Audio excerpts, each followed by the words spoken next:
viewers, this is me Shahin Raz. So today our topic is equality of complex numbers. Last topic जो हमने cover किए थे वो थे कि geometrical representation of complex number और कॉम्प्लेक्स नंबर की स्टडी हिस्ट्री।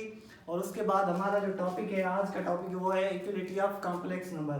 इससे पहले हम इस पे जाएं इन सम्स पे, इससे पहले हमें समझना है कि इक्वलिटी ऑफ कॉम्प्लेक्स नंबर है क्या और उसमें कौन सी कंडीशंस आती हैं और वो क्या किस एरिया पे वो बेस करती हैं। आज हम पहले सीखते हैं इक्वलिटी ऑफ कॉम्प्लेक्स नंबर है क्या। Basically equality of complex number जो डिफाइन करती है हमारी, वो कहती है कि दो कॉम्प्लेक्स नंबर हमने अगर उठाए हैं तो उसका रियल पार्ट रियल के बराबर और इमेजिनरी पार्ट इमेजिनरी नंबर के बराबर होना चाहिए। ये है हमारी कॉम्प्लेक्स नंबर की इक्वलिटी कंडीशन। अब सपोज मैंने दो नंबर ले लिए, z1 लिया a1 प्लस आयोटा b1, ठीक है, ये मैंने फर्स्ट कॉम्प्लेक्स नंबर ले लिया। अब सेकंड कॉम्प्लेक्स नंबर ले रहा हूँ a2 प्लस आयोटा b2। अब इसमें क्या है, equality according to equality condition, according to equality condition मैंने आपको बताया कि रियल पार्ट रियल के इक्वल और इमेजिनरी पार्ट इमेजिनरी के इक्वल होना चाहिए। अब देखते हैं इसमें क्या होगा, हमें a1 को a2 के इक्वल रखना है और यानी रियल पार्ट रियल के बराबर और इमेजिनरी पार्ट इमेजिनरी के बराबर। यहाँ पे इमेजिनरी पार्ट b1 और b2 है। तो हम अभी इसका एग्जांपल लेते हैं कि सपोज मैं एक एग्जांपल ले रहा हूँ दो कॉम्प्लेक्स नंबर का।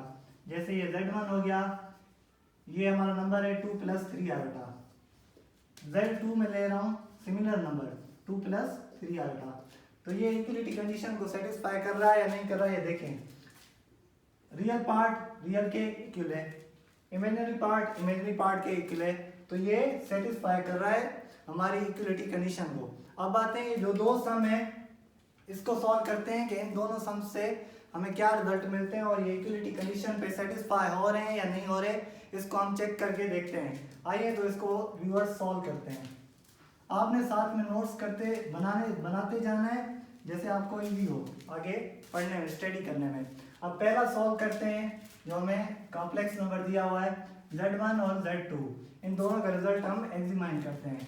z1 हमें मिला हुआ है 6 minus 1 and minus 2 multiply 3 iota, ठीक है। और जो z2 मिला हुआ है हमें वो मिला हुआ है 7 माइनस 2 प्लस 6 रेडिकल माइनस 1, ठीक है। जो लास्ट वीडियो थी मैंने उसमें बताया था कि आयोटा की 4 वैल्यूज हैं और पहली वैल्यू थी आयोटा की वैल्यू जो होती है रेडिकल माइनस 1 होती है, ये आपको याद होना लाजमी है। और सेकंड वैल्यू आयोटा स्क्वायर की वैल्यू वो होती है -1 और थर्ड वैल्यू मैंने आपको बताई थी आयोटा क्यूब की वैल्यू वो होती है माइनस आयोटा और आयोटा 4 की वैल्यू होती है +1। ये वैल्यूज आपको याद होनी चाहिए। अब ये वैल्यूज यूज करके ये वाली पहली वैल्यू हम इस सम को सॉल्व करते हैं। आइए अब देखते हैं कैसे होता है ये सॉल्व। सिंपल अर्थमेटिक ऑपरेशन को यूज करना है यहाँ पर। ये पहला क्वेश्चन देखें, z1 इक्वल टू 6 से 1 गया तो हमारा 5 बच गए, माइनस की सिंबल सेम। अब ये मल्टीप्लाई है बीच में तो इसको मल्टीप्लाई करना है इस नंबर के साथ, 2 × 3 6 इंटू आयोटा। अब इस नंबर को मैं मजीद सिंपल करके लिखता हूँ, 5 एज इट इज रहेगा, ठीक है। उसके बाद ये -6 इंटू आयोटा, तो पहले का रिजल्ट मिल गया। अब देखते हैं कि सेकंड का रिजल्ट सिमिलर आता है या नहीं आता।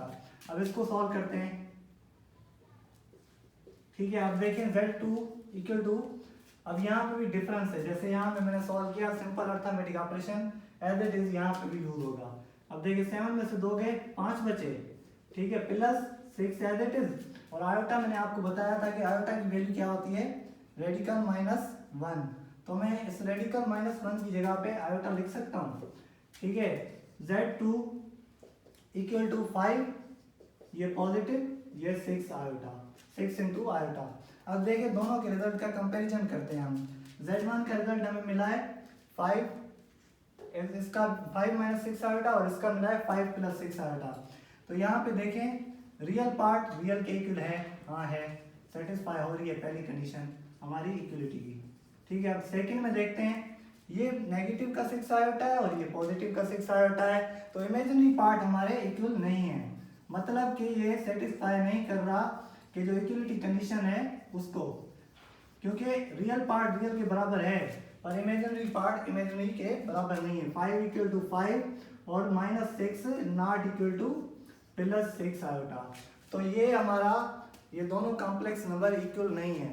Z1 is not equal to Z2 पहले क्वेश्चन में हो गया। अब ये कंडीशन हमने यहाँ पे सॉल्व की, पहला सवाल। अब दूसरे क्वेश्चन पे आते हैं, सेकंड को सॉल्व करते हैं। ये देखें आप, अब सेकंड पे क्या रिजल्ट आता है। पहले पे हमने किया, पहले पे दोनों के रिजल्ट डिफरेंट आए, रियल पार्ट इक्वल हो गए थे और इमेजिनरी पार्ट हमारे डिफरेंट रिजल्ट के आए। अब देखते हैं सेकंड क्वेश्चन में क्या होता है। सेकंड क्वेश्चन हमें जो मिला हुआ है Z1 2 का क्यूब -2 क्यूब -1 आयोटा, Z1 मिला हुआ है और Z2 मिला हुआ है हमें 10 - 2 और -3 का स्क्वायर -2 इंटू आयोटा। अब देखते हैं, इसको सॉल्व करते हैं कि रिजल्ट सिमिलर आ रहे हैं या नहीं आ रहे, और ये इक्वलिटी कंडीशन को सॉल्व कर रहे हैं या नहीं कर रहे, सेटिस्फाई कर रहे हैं या नहीं कर रहे। देखते हैं Z1 इक्वल टू, ठीक है सॉल्यूशन लिख देता हूँ, 2 का क्यूब है, 2 का क्यूब हमें पता है 8 के इक्वल होता है, यहाँ पर भी ब्रैकेट में भी 2 का क्यूब, ये भी 8 होगा, माइनस का 1 सिमिलर रहेगा into iota same as it is रहेगा। Z1 8 सिमिलर -8 से 1 क्या 7 बचेंगे इंटू आयोटा, ठीक है। अब देखें ये 8 - 7 रहेगा, 7 इंटू आयोटा 7 आयोटा हो जाएगा, 8 - 7 आयोटा, ये हमें Z1 का रिजल्ट मिल गया। अब सिमिलरली Z2 को सॉल्व करते हैं, देखते हैं क्या रिजल्ट आता है। Z2 इज इक्वल टू 10 - 2, हम सिंपल वही अर्थमेटिक ऑपरेशन यूज करना है। 10 में से 2 गए 8, ठीक है, 3 का स्क्वायर 9 होता है, ठीक है, 2 माइनस करने हमने आयोटा, ठीक है। Z2 इक्वल टू 8 सिमिलर रहेगा, माइनस सेम रहेगा, 9 में से 2 गए 7 बचे, तो यहाँ पे लिख दूंगा 7 इंटू आयोटा। अब Z2 मजीद इसको आगे सॉल्व करते हैं, 8 सिमिलर रहेगा -7 इंटू आयोटा, ठीक है। तो 8 - 7 आयोटा आया और इसका भी 8 - 7 आयोटा। यहाँ पे देखते हैं कि हमारी कंडीशन सेटिस्फाई हो रही है नहीं हो रही, ठीक है। देखते हैं रियल पार्ट रियल के इक्वल है, चेक करते हैं।